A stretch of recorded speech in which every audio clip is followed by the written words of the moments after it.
Good morning my dear student. आज जो हम बात करने वाले हैं बेटा, वो आज हम ज्योमेट्रिकल आइसोमेरिज्म पे बात करने वाले हैं। किस पे बात करने वाले हैं? Geometrical isomerism.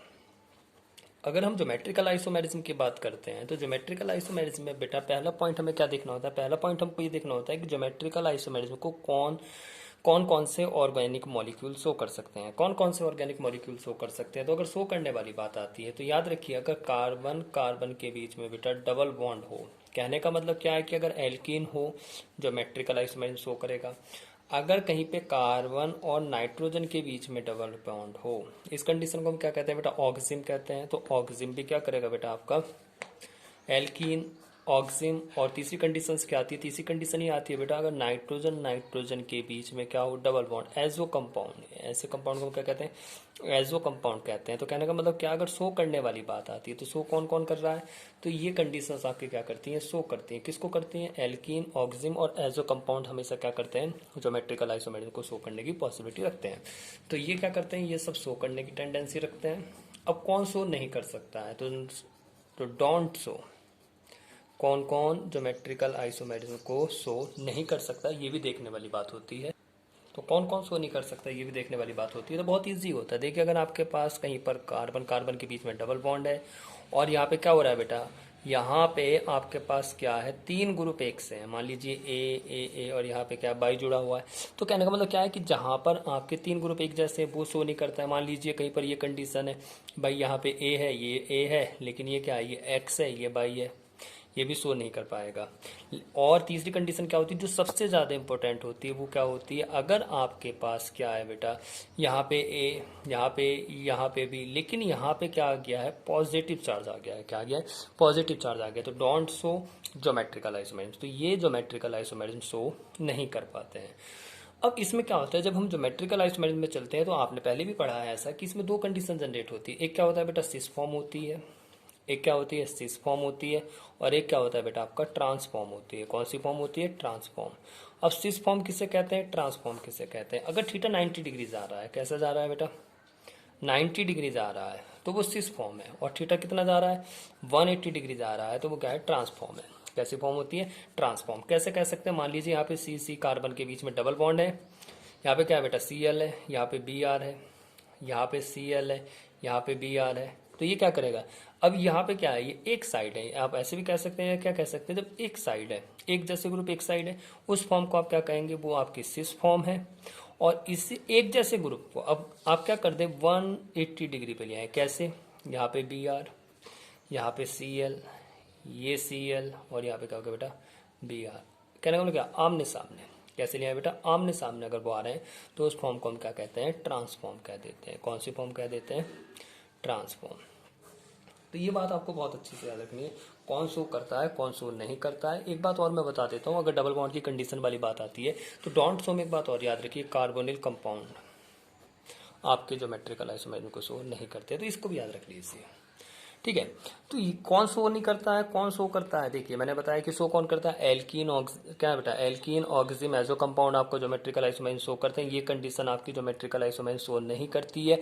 इसमें सिस और ट्रांसफॉर्म आती है। सिस form theta 90 degree, transform theta 180 degree. अब देखिए बेटा, आपके एग्जाम में क्वेश्चन कैसे आता है, वो इस तरह से भी दे सकता है कि ये इस तरह से मैंने बनाया है, एक यहाँ पे दिया, एक यहाँ पे दिया है। अब वो आपसे क्या कह रहा है कि यहाँ पे ये देखना है कि इसमें कौन सी फॉर्म है। देखो बेटा, ये कार्बन है, ये कार्बन है, इससे ये ग्रुप जुड़ा है, इससे ये ग्रुप जुड़ा है। इनकी डायरेक्शन देखो कैसी है। ये भी नीचे की तरफ जा रहा है, ये भी नीचे की तरफ जा रहा है। तो इसका मतलब क्या है? ऐसा एक तरफ चल रहे हैं हम। कैसे चल रहे हैं? ये भी इधर चल रहा है, ये भी इधर चल रहा है। तो ये बेटा कैसी फॉर्म हो गई? आपकी सिस फॉर्म। अब हम इसकी बात करते हैं, तो ये कार्बन है, ये कार्बन है। अब ये कैसे चल रहा है? ये भी अल्काइल ग्रुप है, ये तो ये भी कैसे हो गया? Cis form. तो इसमें कैसी फॉर्म आ रही है? सिस फॉर्म आ रही है। लेकिन अगर आपको वो क्या कर देता है, ये इस तरह से बनाया, ये यहाँ पे बनाया, ये आपको क्या किया बेटा? इस तरह से दे दिया। अब ये भी एल्कीन है, ये भी दिया है। तो अगर हम इस वाली एल्कीन की बात करें तो ये कार्बन कार्बन के जो डबल बॉन्ड है, ये भी नीचे को चल रहा है, ये भी नीचे को चल रहा है बेटा। तो इसका मतलब क्या है? तो सिस हो गया। लेकिन अगर हम इस कार्बन की बात करें तो ये ऊपर को चल रहा है, ये कहाँ चल रहा है? नीचे, अपोजिट चल रहा है। तो इसमें कौन सी फॉर्म हो जाएगी? कौन सी फॉर्म हो जाएगी बेटा? सिस ट्रांसफॉर्म हो जाएगी। मान लीजिए वो इस तरह से दे रहा है आपको, ये इस तरह से, फिर ये चले, एक यहाँ चले, एक यहाँ चले। तो देखो बेटा, अब इसमें कौन सी फॉर्म है, ये नीचे को चला, ये ऊपर को चल रहा है, तो इसका मतलब क्या है, अपोजिट ट्रांस। अब हम अगर इस एल्कीन की बात करें, ये ऊपर को चल रहा है, ये नीचे को, तो ट्रांस। तो इसका मतलब क्या है, इसका मतलब ये है कि इसमें क्या है, इस वाले में ट्रांस ट्रांसफॉर्म है, इसकी बात करें इसमें सिस ट्रांसफॉर्म है, और इसकी बात करें तो इसमें कैसे है बेटा, सिस सिस फॉर्म है। तो ये बात बहुत ईजिली होती है। आपके एग्जाम में जो मेनली क्वेश्चंस आते हैं वो इस कंडीशन से ज़्यादा आते हैं, ऐसे नहीं पूछता है, बहुत ईजी है। इस तरीके से पूछ सकता है कि जो स्ट्रक्चर बनी हुई है आपके पास एक ऑर्गेनिक कंपाउंड की, उसमें कौन सी फॉर्म है, क्या सिस सिस फॉर्म है, क्या ट्रांस ट्रांस फॉर्म है, या सिस ट्रांसफॉर्म है। तो ये पॉइंट आपको बहुत अच्छे से याद रखना है, इस पॉइंट को बहुत अच्छे से आप पढ़िए। अब इसमें क्या बात आती है बेटा, आगे आगे इसमें बात आती है, अब आपको इसमें क्या निकालना होता है, number of geometrical isomers, number of geometrical isomers, number of geometrical isomers. अब उसको कैसे निकाल सकते हैं वो देखने वाली बात है। तो देखिए बेटा कैसे, पहला केस क्या आता है, देखिए इसमें दो केस होते हैं। पहला केस मैं आपको बताने जा रहा हूँ। केस फर्स्ट क्या है, केस फर्स्ट ये है कि अगर आपके पास कोई एल्कीन दी गई है और उसके टर्मिनल सेम नहीं है। टर्मिनल कैसे बेटा, जो टर्मिनल है, सॉरी जो टर्मिनल है ये एन है, टर्मिनल जो है, टर्मिनल सेम नहीं है, क्रॉस का चिन्ह लगा दिया मैंने, जो टर्मिनल है वो सेम नहीं है। कैसे, एग्जाम्पल से पता चल जाएगा। जैसे मैंने क्या कहा है, CH3 CH double bond CH, फिर CH डबल बॉन्ड CH, और यहाँ पे क्या लगा दिया उसने, क्या लगाया बेटा, C2H5। तो अगर हम बात करते हैं कि जब टर्मिनल सेम ना हो, जब टर्मिनल सेम ना हो, याद रखिए मैं क्या बोल रहा हूँ, यहाँ पे आपको नंबर ऑफ ज्योमेट्रिकल आइसोमर्स निकालना है। नंबर ऑफ ज्योमेट्रिकल आइसोमर्स में जो पहला केस है वो क्या है बेटा, जब आपके पास टर्मिनल कैसे हो बेटा, सेम ना होंगे, तो उस कंडीशन में आपको क्या करना है। तो देखिए इस कंडीशन में जब भी आप नंबर ऑफ ज्योमेट्रिकल आइसोमर्स निकालते हैं, नंबर ऑफ ज्योमेट्रिकल आइसोमर्स जब आप निकालते हैं तो उसको आप कैसे निकाल सकते हैं। तो नंबर ऑफ ज्योमेट्रिकल आइसोमर्स निकालना ऐसी कंडीशन में बहुत ईजी होता है। एन क्या होता है यहाँ पे, number of double bond, number of double bond. तो जितना भी डबल बॉन्ड है, अब यहाँ पे इस क्वेश्चन की हम बात करें तो यहाँ पे कितना है बेटा, देख लेते हैं। 1 1 2 आ रहा है, तो 2 की पावर कितना हो जाएगा, 2। तो नंबर ऑफ ज्योमेट्रिकल आइसोमर्स कितना हो जाएंगे, 4। अब दूसरा केस क्या आता है, केस सेकंड ये आता है, जिसमें सेकंड केस बनता है वो तब बनता है कि जब टर्मिनल सेम हो। टर्मिनल कैसे हो बेटा, सेम हो, दोनों साइड कैसा हो, टर्मिनल कैसे हो, सेम। टर्मिनल का मतलब समझ रहे हैं ना, इसके कॉर्नर ये और ये यहाँ पे सेम नहीं है, एक तरफ क्या है C2H5 है, एक तरफ क्या है CH3 है। लेकिन अब किस सेकंड में क्या है, जब टर्मिनल कैसे हो बेटा, सेम हो, तो उस कंडीशन में देखिए पहला पॉइंट क्या होता है, जब नंबर ऑफ डबल बॉन्ड आपके कैसे हो बेटा, इवन हो, कैसे हो, इवन हो। तो जब number of double bond even होगा तो उस कंडीशन में ज्योमेट्रिकल आइसोमर्स हम कैसे निकालते हैं, बहुत इजी होता है इसका फॉर्मूला, 2 की पावर n-1 प्लस 2, और यहाँ पे n/2-1। तो ये बात आपको बहुत अच्छे से याद रखनी है। तो ये बात आपको याद रखनी है। अब इसमें हम आगे क्या बात करते हैं, मान लीजिए आपके पास अब क्या है कि जो नंबर ऑफ डबल बॉन्ड है, नंबर ऑफ डबल बॉन्ड जो है वो नंबर ऑफ डबल बॉन्ड आपका कैसा आ रहा है बेटा, मान लीजिए ओड है। तो उस कंडीशन में देखो फॉर्मूले में ज़्यादा चेंज नहीं होना है, इसको सेम लेके चलिए सेम लेके चलें आगे। फिर यहाँ पे थोड़ा सा चेंज कर दो यार, n-1 क्या कर दो, 2 कर दो, सेम है। Number of double bond even, number of double bond odd, कितना चेंज हुआ, ये सेम चला, यहाँ पे भी सेम है।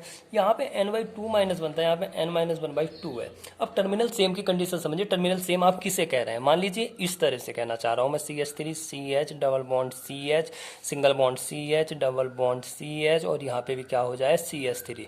तो आपकी बुक में बहुत क्वेश्चंस हैं, उन क्वेश्चंस को करिए और देखिए कि जब टर्मिनल सेम है तब ज्योमेट्रिकल आइसोमर्स क्या आ रहा है, तब टर्मिनल सेम नहीं है तब क्या ज्योमेट्रिकल आ रहा है। टर्मिनल सेम है तो कहाँ इवन है, कहाँ ओड है नंबर ऑफ डबल बॉन्ड, उसको देखिए। तो बहुत ईजिली हो जाएगा। आप इससे क्या कर सकते हैं, नंबर ऑफ ज्योमेट्रिकल आइसोमर्स भी निकाल सकते हैं। क्या कर सकते हैं, निकाल सकते हैं। तो फिर से चलते हैं आगे।